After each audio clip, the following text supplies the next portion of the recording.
Jake Morrison stood in the center of the Galactic Council chamber and felt the weight of 47 alien species staring at him with something between contempt and amusement.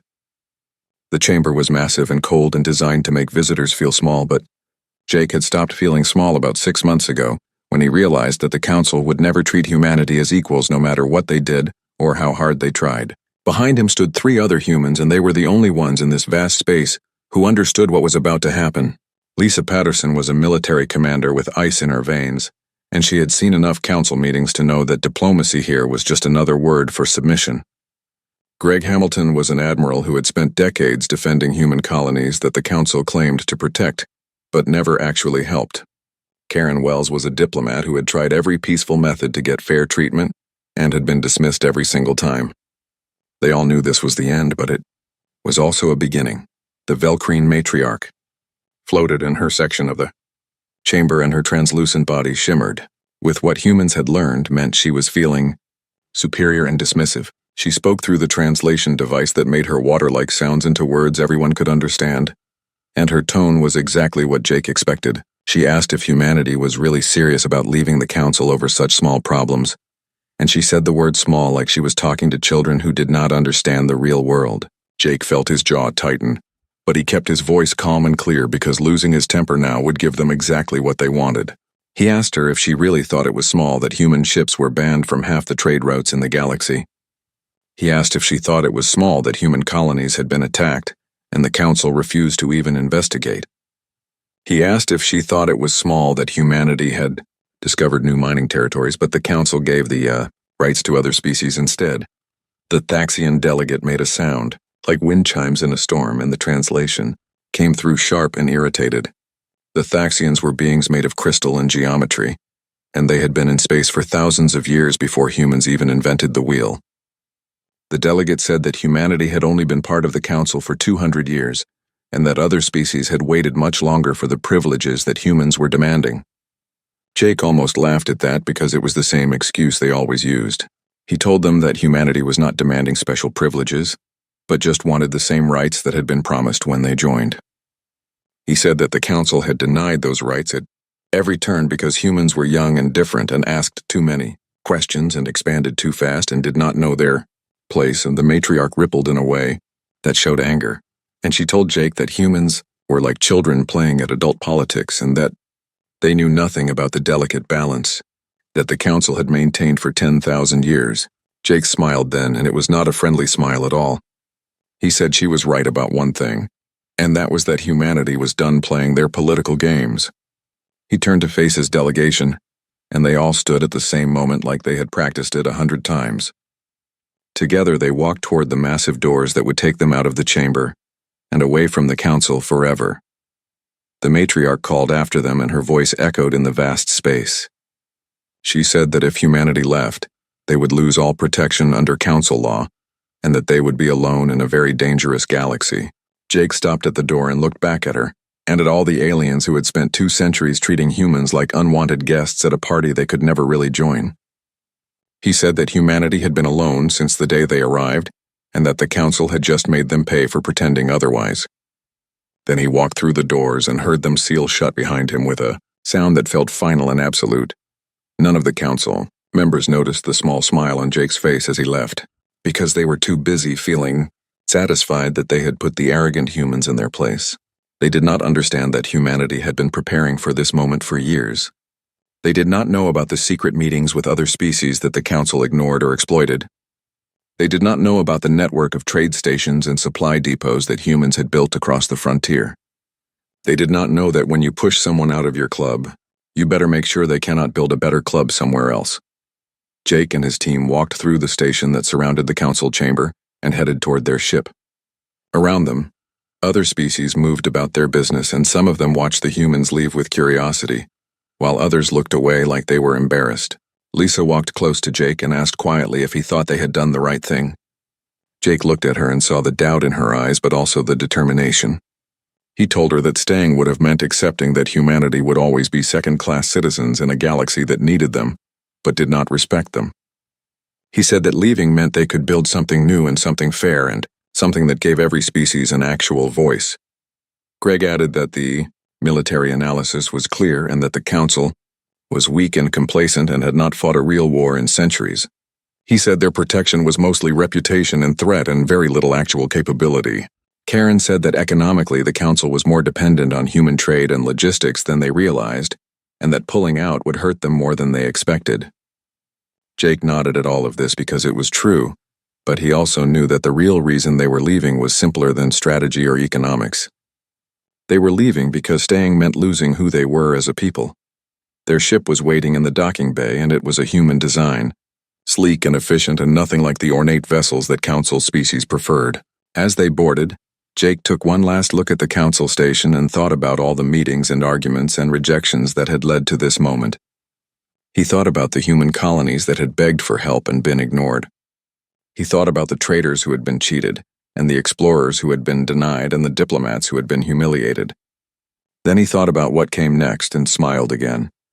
The ship pulled away from the station and set course for human space, and as they entered the jump that would take them home, Jake knew that the galaxy was about to learn something important about humanity. They were about to learn that humans did not give up and did not forget, and most importantly, did not need permission to succeed. 3 months after humanity walked away from the Galactic Council, the cracks in the galaxy's economy started to show, and nobody in the council understood why at first. The Velkreen commercial fleet was preparing for their regular route through the Kepler Traverse, when their navigation computers showed something strange. The 7 human way stations that had always been there were simply gone.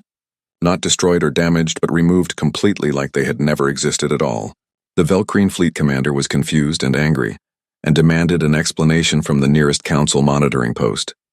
The response took hours to arrive, and when it did, the tone was bureaucratic and cold. The message said that humanity was no longer bound by council commercial agreements because they had withdrawn from the council, and that the stations had been human property, so humans were free to move them wherever they wanted. The Velkreen commander stared at the message and realized that their supply route had just become 40% longer, and that meant 40% more fuel and 40% more time and 40% more cost. But this was just the beginning, and soon reports started coming in from across council space. Human facilities were disappearing everywhere. Trading posts that had served travelers for decades were shutting down. Repair docks that had been essential stops on major routes were packing up and leaving. Fuel depots were closing without warning. At first, the council thought this was some kind of punishment or economic warfare, but the truth was simpler and more devastating. Humans were just taking their things and going home. On the human vessel Resolute, Captain Nicole Barnes read through the reports with satisfaction. Every human facility along the major trade routes had been successfully relocated to human-controlled space, or to the territories of species that were not part of the council.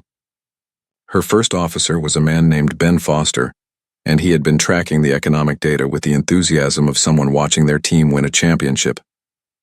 He told Nicole that all the way stations from the Kepler Traverse had been moved, and that every human outpost along the council trade routes was now either gone or repurposed for different uses.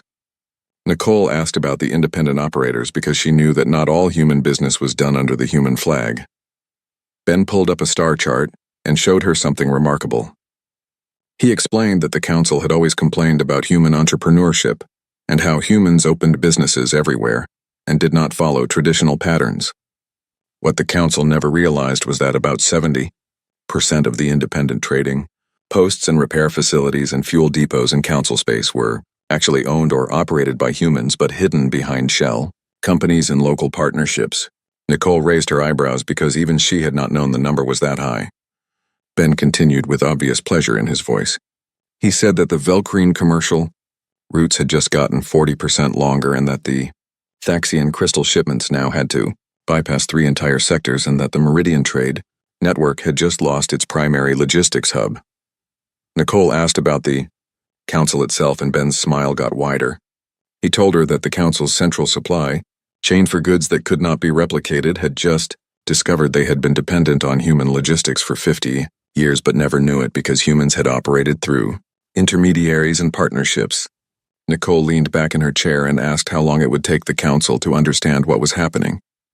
Ben thought about it and said they were starting to notice the problems, but that understanding would take a few more weeks because they kept thinking in terms of political punishment instead of simple economic reality.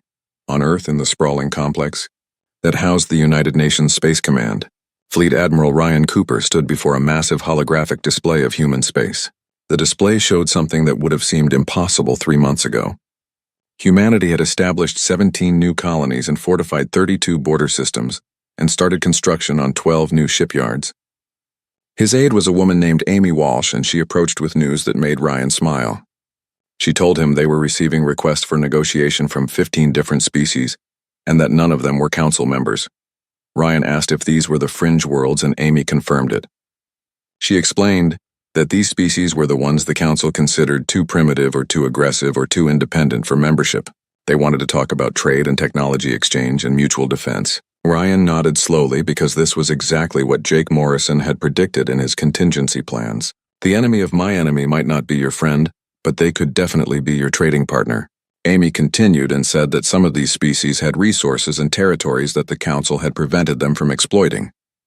She suggested that if humanity helped them develop those resources, then humanity would not be isolated at all, but would instead be the center of a whole new network that the council did not control. Ryan looked at the star map with growing satisfaction.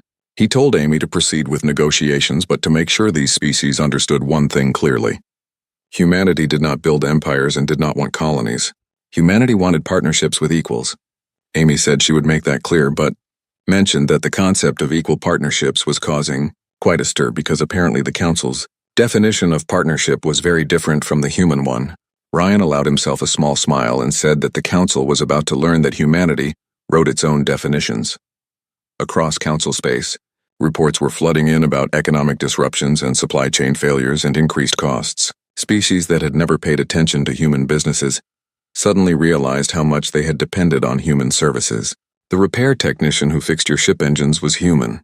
The software that made your communication systems work with alien technology was human-designed. The fuel additives that made long-range travel efficient were human-manufactured. The spare parts for 1,000 different systems came from human factories. All of it was quietly disappearing, or becoming much more expensive to obtain. The Corvian ambassador was one of the first to understand the scope of the problem. His species had always been traders and merchants, and they understood supply chains better than most. He brought his analysis to the Council's Economic Directorate and laid out the situation in stark terms. He showed them charts of trade routes and logistics networks and supply chains. He showed them how everything had been connected 3 months ago and how it looked now. The difference was shocking. Thousands of nodes in the network had simply vanished, and the entire structure had destabilized. The other council members did not want to believe it at first. They argued that humans were just one species, and that the galaxy had existed long before humans arrived. But the Corvian ambassador was patient and thorough. He explained that humans had never been just one species doing one thing. They had been everywhere and in everything and providing services that other species had not even realized they were using. He showed them that humans had not made themselves indispensable through some clever plot. They had just made themselves useful, and the council had become dependent on that usefulness while simultaneously treating humans as inferior. The Velkrine matriarch finally had to acknowledge the reality of the situation. She convened an emergency session of the council, and for once there was no pretense of superiority or calm control. Species that had never agreed on anything were united in their concern about the economic disruption. The matriarch asked how this could have happened and how one species leaving could cause so much damage. The answer was uncomfortable but undeniable. The council had spent centuries building a system that benefited the powerful and ignored the contributions of the supposedly lesser species. Humans had been essential to making that system work, but had been denied the recognition and respect they deserved. Now they were gone and the system was falling apart. In the silence that followed, one junior aide dared to speak up. He suggested that perhaps the council should consider negotiating with humanity to restore some of the economic relationships. The matriarch's response was sharp and immediate. She said that the council did not negotiate with species who abandoned their responsibilities. But even as she said it, everyone in the chamber knew it was empty pride. The truth was that humanity had not abandoned responsibilities. They had simply stopped accepting disrespect while providing essential services. The galaxy was learning a hard lesson about the difference between power and capability. 6 months after humanity left the Galactic Council, something new was growing in the spaces between the stars. On a human frontier station called Atlas Point, Chief Engineer Danny Wright sat across from a delegation of aliens that the Council had always dismissed as primitive. The Corvin were reptilian and quick-moving, and their eyes were sharp with intelligence that the Council had never bothered to recognize. Their leader was named Susik, and he was explaining something that made Danny shake his head in disgust at the Council's arrogance. Susik told Danny that his world had lithium deposits that were 98% pure and that this was incredibly rare in the galaxy. Danny looked at the geological surveys and whistled low because he knew what lithium that pure was worth. He asked why the Corvin were not rich beyond measure if they had such valuable resources. Susik's expression darkened and he explained that the Council had declared the Corvin lacked the technological sophistication to trade lithium safely. What that really meant was that the Council wanted to keep the Corvin dependent while Council species extracted the resources through intermediaries at bargain prices. Danny felt anger rising in his chest because this was exactly the kind of exploitation that had driven humanity away from the Council. He put down his tablet and made the Corvin an offer that seemed to shock them. He said that humanity would provide the refining technology and the training to use it, and in exchange, humanity wanted a trade agreement for the refined lithium at fair market rates. Real market rates that would be independently verified, not the garbage prices the Council had been paying. Susik stared at Danny like he had just offered something impossible. He asked if humanity would really give them the technology outright without leasing it or maintaining control. Danny explained that it was their resource and their world, and that humanity believed in free trade, not colonial extraction. He pulled up a contract template and showed Susik what humanity was proposing. Humanity wanted preferred trading partner status and the right to maintain a small logistics outpost in Corvin space, but this would benefit both sides. The Corvin would get regular freight service and access to human trade networks, and humanity would get a reliable supply of lithium and a strategic trade route. Susik looked at his fellow delegates and Danny could see them having a silent conversation through gestures and expressions. Finally, Susik looked back and said that the Council would not be pleased about this arrangement. Danny laughed and said that the Council had not been pleased with humanity for 200 years, and that humans had learned to live with it. The real question was whether the Corvin wanted to keep living under the Council's thumb, or if they wanted to actually participate in galactic commerce as equals. Susik's eyes brightened and he asked when they could begin. Danny told him that human engineers could be on his world within 2 weeks, and that the first shipment of refined lithium could happen within 3 months. As the Corvin delegation left with obvious excitement, Danny sent a message to Jake Morrison with a simple note that said the plan was working better than expected. Similar conversations were happening across 24 systems in what had once been considered the galactic frontier. The Talnari were an agricultural species whose crops had unique nutritional properties, but the Council had kept their prices artificially low for centuries. Now human traders were offering fair prices and helping them expand their production. The Voss were a species whose mathematical abilities exceeded most Council members, but who had been denied advanced technology because the Council said they were too young. Now humanity was sharing computer systems and the Voss were creating calculation programs that made human navigation and targeting systems twice as effective. The Broken Claw clans were warriors whose culture the Council found distasteful because it was too direct and aggressive. But humanity recognized that the Broken Claw had honor and discipline, and most importantly, they controlled territory at the edge of the Kepler Traverse. Human military advisors were now training with Broken Claw fighters, and the combination of human technology with Broken Claw tactics was creating something formidable. Each species that joined this growing network brought something valuable, and each one had been ignored or exploited by the Council for reasons that had nothing to do with their actual capabilities. On Earth, Jake Morrison stood in his new office, which served as headquarters for what they were now calling the Human Trade Alliance. The name had been Karen Wells' idea because it emphasized cooperation and mutual benefit instead of dominance. Behind Jake's desk was a massive star map showing human space and the territories of their new partners marked in green. His assistant Claire Rodriguez brought him the latest statistics, and the numbers were remarkable. Humanity now had formal trade agreements with 23 independent species, and another 12 agreements were in negotiation. The economic models projected that within 18 months, the Human Trade Alliance would have a larger combined economic output than the Council's core members. Jake asked about military capabilities because economic power meant nothing if you could not defend yourself. Claire pulled up another display and explained that individually, All the Alliance species were smaller powers, but together they were becoming formidable. The Voss mathematical modeling combined with human computer systems had produced targeting solutions that were frankly frightening in their accuracy. The broken claw tactics integrated with human fleet coordination meant they could strike fast and hard and vanish before the enemy could respond. Each species brought something unique to the military equation, and together they were creating a defensive capability that was greater than the sum of its parts. Jake looked at the map and at all the green markers spreading across what had once been empty frontier space. He said that the Council had wanted humanity isolated, but instead the Council had isolated itself. Claire nodded and added that they were receiving quiet inquiries from some minor Council members who were asking about the possibility of joining the Alliance. These were not official requests yet because those species were afraid of Council retaliation, but they were asking, and that meant they were thinking about alternatives. Jake told Claire to respond carefully to those inquiries. He said to let them know the Alliance was open to new members, but only if they came as equals and only if they were willing to commit to fair trade and mutual defense. He did not want species joining just to hedge their bets or to play both sides. The Alliance was built on trust and shared values, and that meant members had to actually believe in what they were building.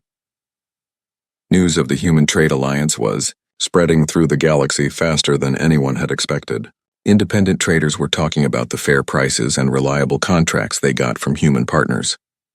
Colonies on the frontier were sharing stories about human aid and technology transfers that came without strings attached. Small species that had always been afraid of the Council's power were quietly reaching out to human diplomats to learn more about this new network. The Council tried to dismiss the Alliance as a temporary reaction to humanity's departure. They told themselves that the fringe species would eventually come crawling back because they needed the stability and protection that only the Council could provide. But the reports from their own economic analysts told a different story. The Alliance was not just surviving but thriving. Trade was growing. New colonies were being established. Technologies were being shared and improved. Most troubling of all, the species in the Alliance seemed genuinely happy with their arrangements in a way that Council members rarely did. The Velkreen matriarch called another emergency session, and this time the topic was not just economics but the political threat of the Alliance. She argued that humanity was building an alternative power structure that challenged the Council's authority, and that this could not be allowed to continue. But when she asked what actions the Council should take, the chamber fell silent. Nobody wanted to admit that the Council had no good options. Military action against the Alliance would be expensive and might unite all the fringe species against them. Economic sanctions would hurt the Council as much as the Alliance. And doing nothing meant watching the Council's influence slowly erode as more species saw the Alliance as a better alternative. In that silence, old Vexel the Meridian spoke up. He had been warning the Council about underestimating humanity for months and nobody had listened. Now he said something that made everyone uncomfortable.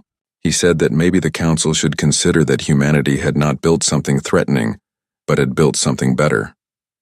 He said that perhaps the Council's real fear was not that the Alliance would destroy them, but that it would make them irrelevant. The matriarch's translucent form darkened with anger, but she did not respond, because deep down she knew he was right. The galaxy was changing, and for the first time in 10,000 years, the Galactic Council was not the one controlling that change. The species they had dismissed and exploited were finding their own path forward, and they were doing it without Council permission or Council oversight. The age of assumed superiority was ending, and the Council did not know how to stop it. The attack came without warning and without mercy. The Devourers emerged from the darkness beyond known space like nightmares made real. They were ancient and terrible, and they had ended civilizations long before the Velkreen had even discovered fire. The Council's early warning systems detected them too late, because the systems had grown old and complacent like everything else about the Council. By the time the alarms finally sounded, 3 outlying colonies had already gone silent, and everyone knew what that meant. In the Galactic Council chamber, panic replaced 10,000 years of assumed superiority. The Thaxian delegate was making sounds like breaking glass and demanding immediate activation of all defensive pacts. Every member species was supposed to contribute ships to a unified defense fleet. The Meridian Admiral in charge of Council forces displayed the tactical analysis, and the numbers were grim. Even with full mobilization, the Council could field perhaps 3,000 capital ships. Intelligence estimates put the Devourer fleet at over 10,000 vessels, and those vessels were designed specifically to overwhelm and consume. A3 Counselor suggested negotiation because the Devourers had accepted tribute before. The matriarch's form flickered with rage, and she asked if the counselor seriously wanted to surrender entire worlds to be consumed. The counselor replied that sacrificing some worlds was better than losing all worlds. The argument spiraled into chaos as different species tried to calculate which colonies they could afford to sacrifice and which ones were too valuable to lose. In all the shouting and fear, nobody seemed to remember that they had spent the last 6 months pushing away the one species that had actually prepared for threats like this. Finally, a junior aide spoke up, nervously, and mentioned that humans had kept extensive files on the Devourers. Humanity had been quite interested in defense scenarios against extragalactic threats, even though the Council had dismissed those concerns as paranoid fear-mongering. The chamber fell silent, and the matriarch said coldly that humans were no longer part of the Council, and what they knew was irrelevant.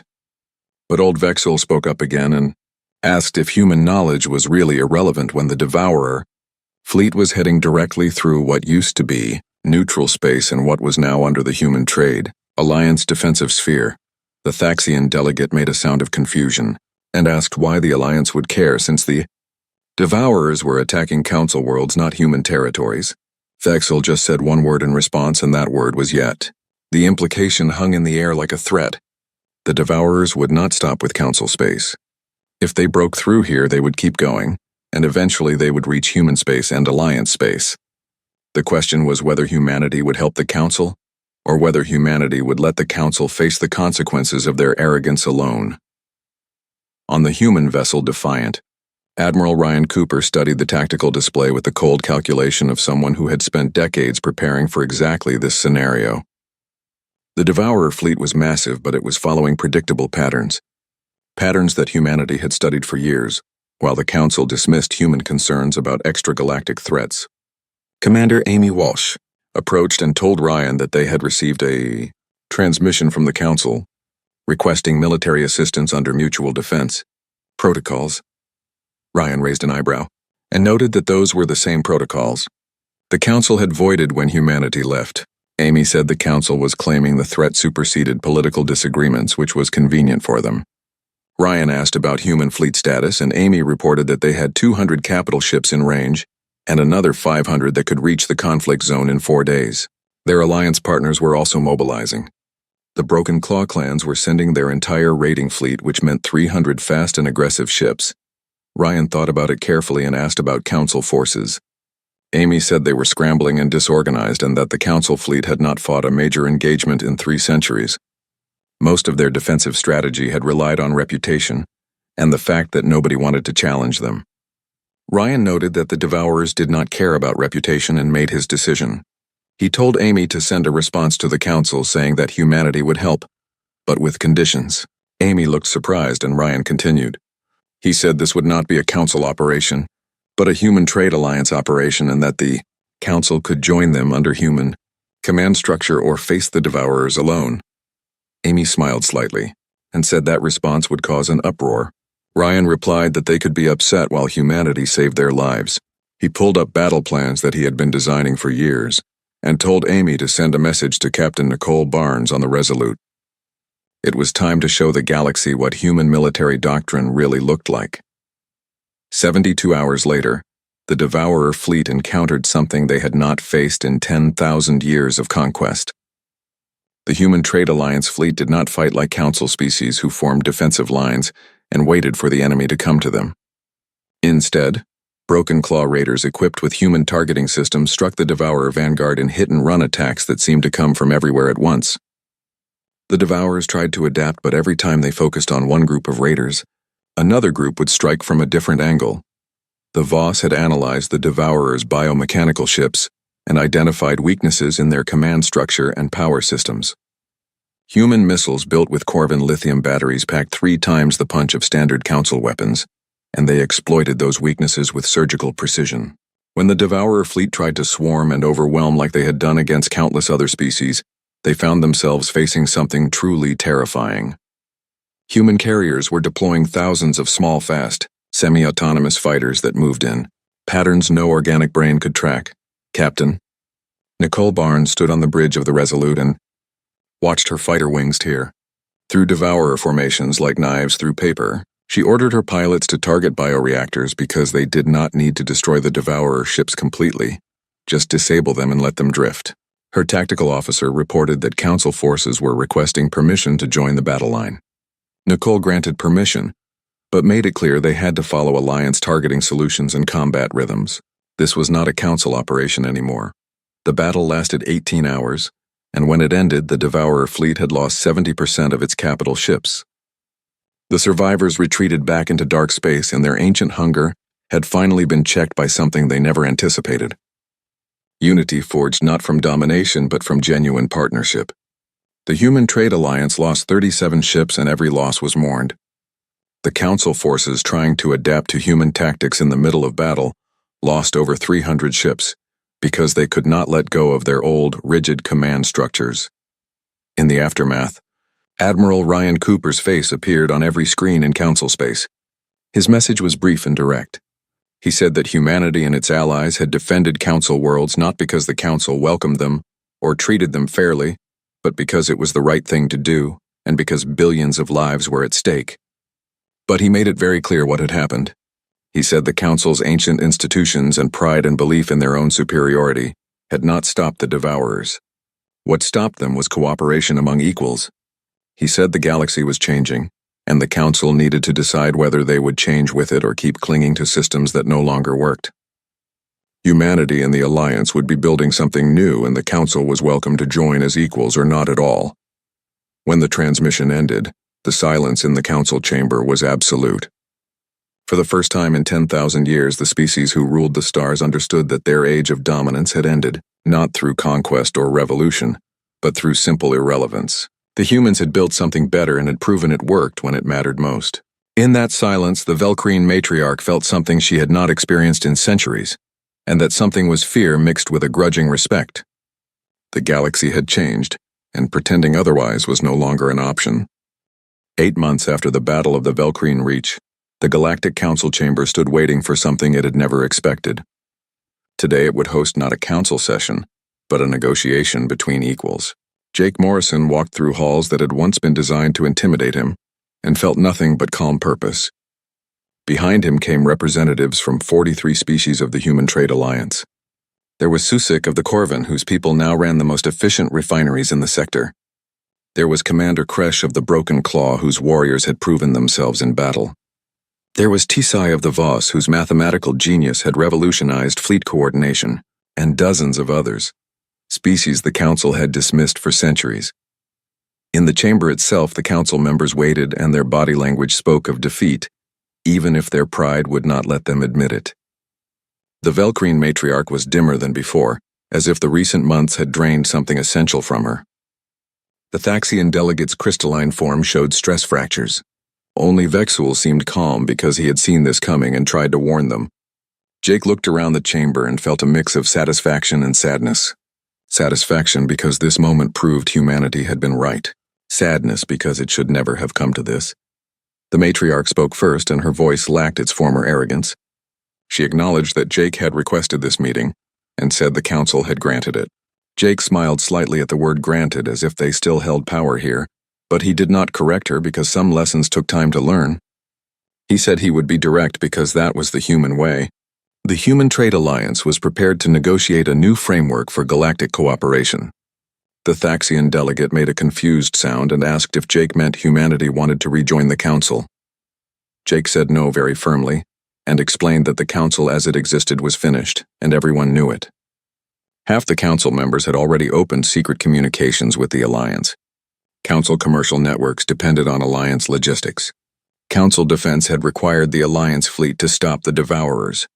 The question was not whether change was coming, but whether they would build something new together, or watch the old structure collapse completely. The matriarch asked if Jake wanted them to surrender the Council. Jake replied that he wanted them to transform it into something better. Admiral Ryan Cooper stepped forward, and his presence commanded attention, even from species that had once dismissed humans as inferior. He asked the Council members if they really thought they were more advanced and more capable, when their 3,000-year-old defense strategy had crumbled in 18 hours. He pointed out that their economic system had required humans to maintain it without even realizing it. He said their definition of advancement seemed to mean how long they had been powerful, not how well they solved problems. The Voss had been in space for less than 2 centuries, but their calculations were better than council systems. The Corvin had been called primitive, but their resource management was superior. The Broken Claw had been labeled barbaric, but their honor made them more reliable than species that had sat in this chamber for millennia. Ryan continued and said that advancement was not about age, but about adaptation, and right now the species the council had dismissed were adapting faster than the old powers ever had. The chamber fell into uncomfortable silence until Vexwell asked what exactly humanity was proposing. Jake pulled up a holographic display showing the structure of what he called the Galactic Alliance. Not a council where some ruled and others obeyed, but a true alliance where every member species got equal representation. Trade would be negotiated fairly and transparently. Mutual defense would protect everyone, not just core worlds.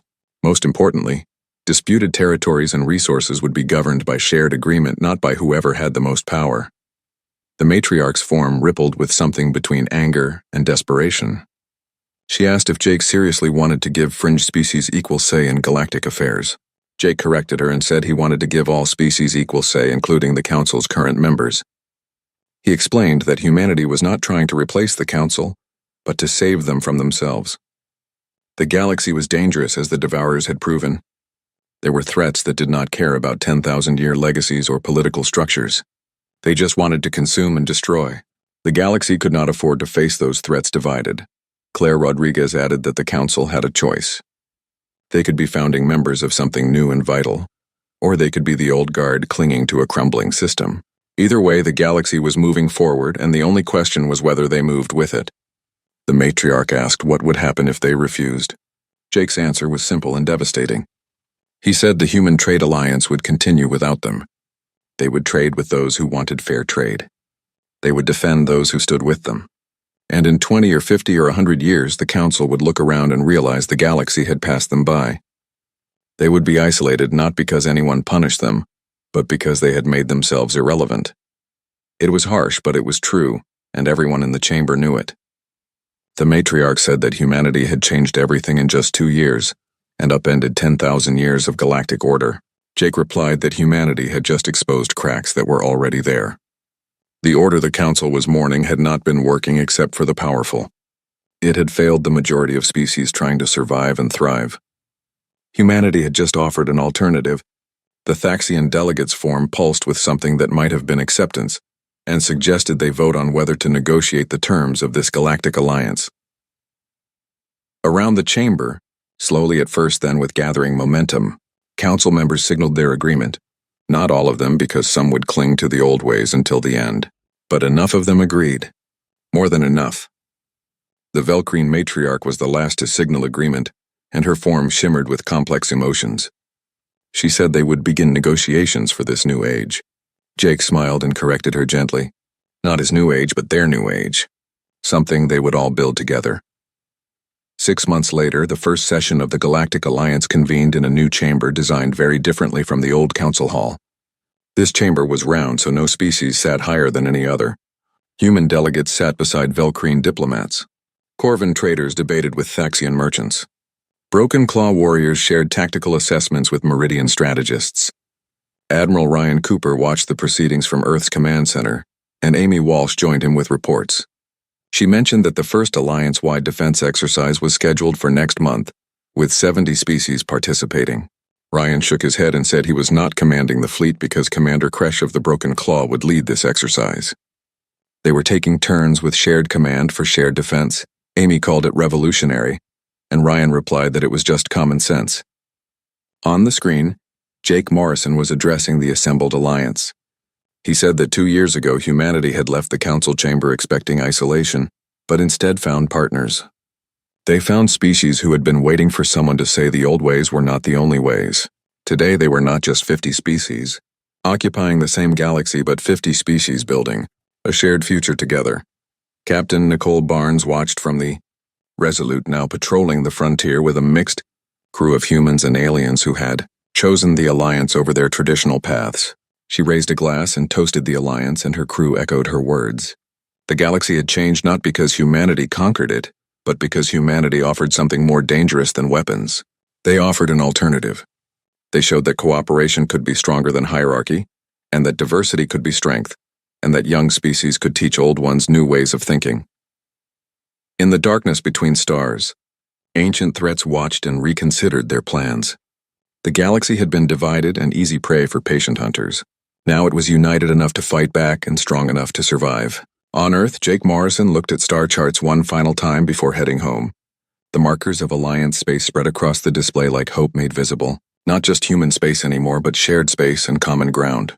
His assistant Claire paused at the door and asked if he was going home.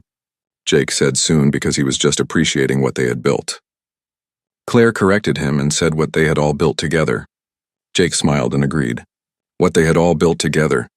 When humanity left the chamber, the stars had fallen quiet. But it was the quiet before dawn, and when that dawn came, it brought light to every corner of the galaxy. The old age of empires and councils had ended. The age of alliance had begun, and the galaxy would never be the same.